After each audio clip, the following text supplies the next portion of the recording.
When was the last time that you thought about attraction? Was it an hour ago? 5 minutes? 10 seconds? It's likely that other people are thinking about it as much as you are. Here are 7 psychological things we do that make us less attractive. Number 1. Acting cool and distant. While procrastination might feel good, it isn't attractive. In 1992, 2 psychologists named Moreland and Beach were curious about the relationship between how many times you see someone and how attractive you find them.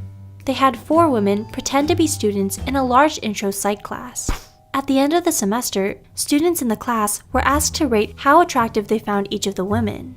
What the researchers found was that the fewer classes a woman attended, the less attractive they were rated by other students. The other students basically forgot about her. I'll try and remember this study the next time I have to psych myself up to go to class. Number 2. Acting clingy. It's the classic young love phenomenon, constantly hanging out together. 3 social psychologists from the University of California, San Diego, conducted a study on the relationship between people's physical proximity and how much they like each other. The researchers made a surprising discovery. They asked students to name who they liked and disliked. The researchers found that the students most liked people were those who they frequently met face-to-face. But the researchers also found that the students' least favorite people were those with whom they were forced to spend time. In other words, watch out that spending time with your crush doesn't end up with you getting on their nerves. Number 3. Acting as if you don't like your date all that much. When grandma told you it always pays to smile, were her words backed up by science? Psychologists Curtis and Miller randomly paired participants. One student in the pair was led to believe that their partner either liked or disliked them. Those who thought they were liked were nicer, and their partners ended up liking them more. The researchers concluded that so-called reciprocal liking is a self-fulfilling prophecy.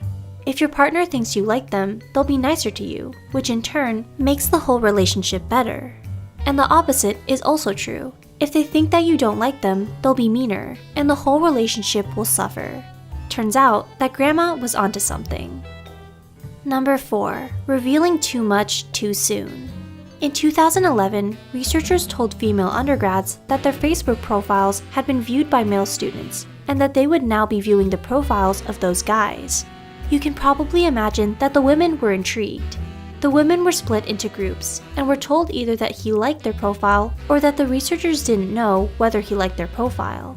The women were most attracted to the men who didn't reveal whether they liked the women. Why? The researchers decided that the more the women pondered the mysterious man, the more he was on their mind, and the more intrigued they became. Austin Powers' nickname was actually pretty honest. The magical man of mystery does get the dates. Number 5. Going on boring dates. 2 psychologists in Vancouver, Canada, did a study on misattribution of arousal, which is when people make mistaken inferences about what is causing them to feel the way they do.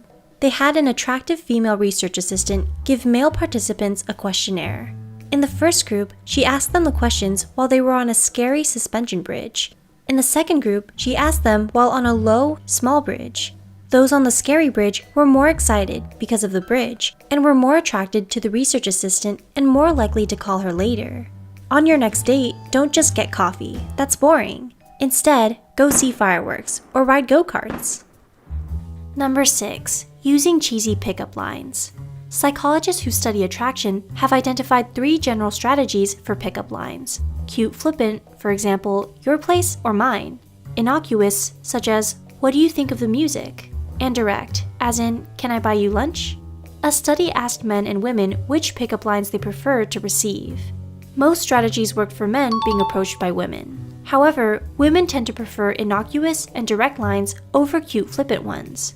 Bottom line, groaners aren't attractive. So now you know, asking someone, did it hurt when you fell from heaven, is scientifically the lamest possible thing to say. Number 7. Not having a wingman or wingwoman. Some people treat dating like a competition, but did you also know that there's lots of room for cooperation among friends? Having a third party make the introduction may be the best strategy of all for guys trying to pick up women. Especially in today's dating world, where there's more choice than ever, daters have to overcome many hurdles in order to catch someone's interest. Having someone make the introduction for you automatically moves you past the difficult first stage, and it makes it clear that you're nice enough to have friends. Sorry, James Bond, but in the real world, the best romancers work in pairs. In today's fast-paced dating world, people are quickly judged on first impressions. But don't worry, all you have to do is make sure you never do any of these 7 unattractive things, and you'll do fine. Although, bringing chocolates never hurts either.